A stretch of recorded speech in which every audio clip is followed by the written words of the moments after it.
Ahora les vamos a hablar acerca del papel del profesor y del alumno. Primero tenemos el papel del estudiante de lenguas extranjeras, que sigue siendo bastante reducido a causa de las costumbres didácticas. También no aceptan participar y por último no suelen tener iniciativa propia. Y esto es a causa de la deficiencia en la formación del profesorado. Ahora tenemos el papel del profesor, que es un modelo de referencia, como también es el que provoca la comunicación dentro del aula. Y este mismo es el organizador de los tiempos y de los espacios. Seguimos con el siguiente punto, que es la gramática, que son nociones en los enfoques comunicativos, como nociones de sistematización y de memorización.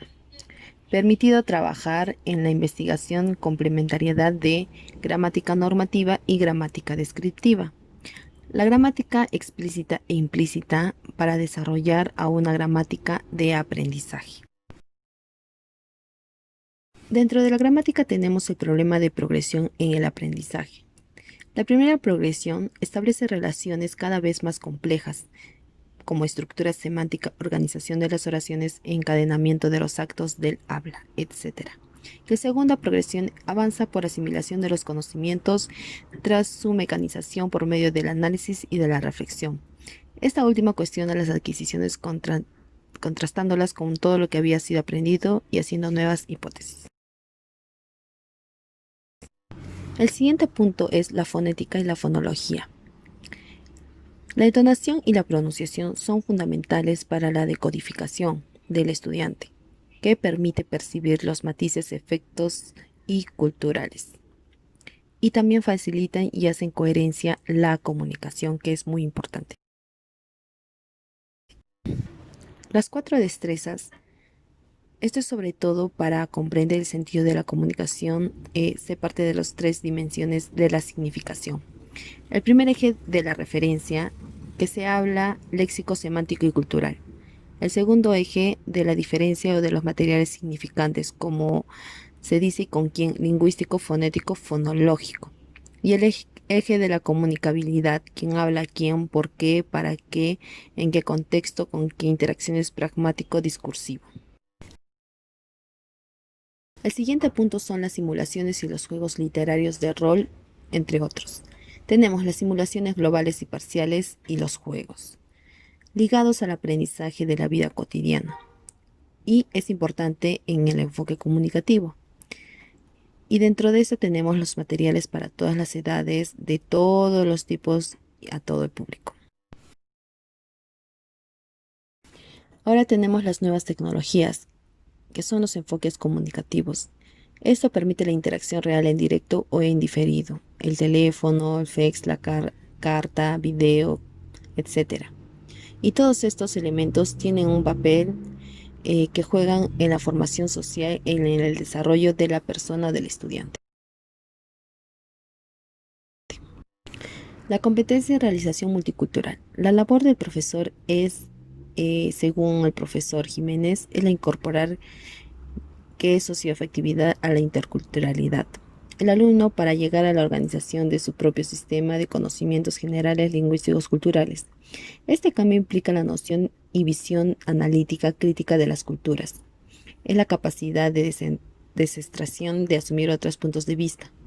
Los enfoques comunicativos proponen la interacción social como medio para desarrollar los aspectos socioafectivos y simbólicos, imaginarios, que permiten al alumno adquirir comportamientos adaptados a las situaciones comunicativas.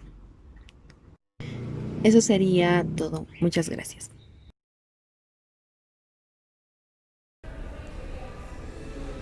El enfoque son un conjunto de principios teóricos que acompañan al docente en su quehacer diario. El enfoque comunicativo pretende lograr que el estudiante obtenga una comunicación real, tanto oral como escrita, con otros hablantes de la lengua materna. Para lograr esta comunicación real en el aula se utilizan diferentes textos, grabaciones, películas, música, entre otros materiales. El libro de texto se debe utilizar como material de apoyo, pero no como el eje del proceso de enseñanza-aprendizaje. De nada sirve que el estudiante conozca todas las reglas gramaticales si no puede entablar una conversación con un compañero. Esto no significa que se deje a un lado la gramática, sino que se dan breves explicaciones sobre ella cuando se considere oportuno. La competencia comunicativa es la capacidad de usar de manera apropiada el lenguaje en diversas situaciones. Esta competencia se va adquiriendo al paso del tiempo dentro y fuera de la escuela. Está conformada por 6 subcompetencias, las cuales son: 1. Competencia sociolingüística, que implica el uso correcto de la lengua en diversos contextos. Implica saber qué decir, a quién, cuándo y cómo decirlo.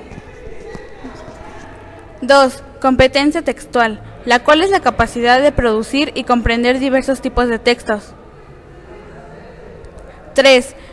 Competencia literaria, que implica desarrollar el hábito de la lectura partiendo de los intereses personales. 4. Competencia mediática, la cual consiste en lograr formar un pensamiento crítico ante los medios de comunicación. 5. Competencia estratégica, involucra el saber utilizar diversas estrategias y recursos al momento de comunicarnos. 6. Competencia lingüística, conlleva conocer el sistema formal de la lengua, es decir, tener conocimientos de gramática. Para lograr el enfoque propone el trabajo por proyectos. La implementación de un proyecto parte de las necesidades del grupo o del interés sobre algún tema. El papel del docente es el de un guía, quien brinda una retroalimentación a los estudiantes, aclara sus dudas, resuelve conflictos y brinda algunos recursos que les servirán en el trayecto para lograr el objetivo del proyecto. La implementación de un proyecto brinda a los educandos la posibilidad de desarrollar un sentido de identidad hacia la escuela, permite un trabajo colaborativo y cooperativo en el aula, además de que fomente el valor de la responsabilidad. La evaluación no se centra en el producto, sino en el proceso.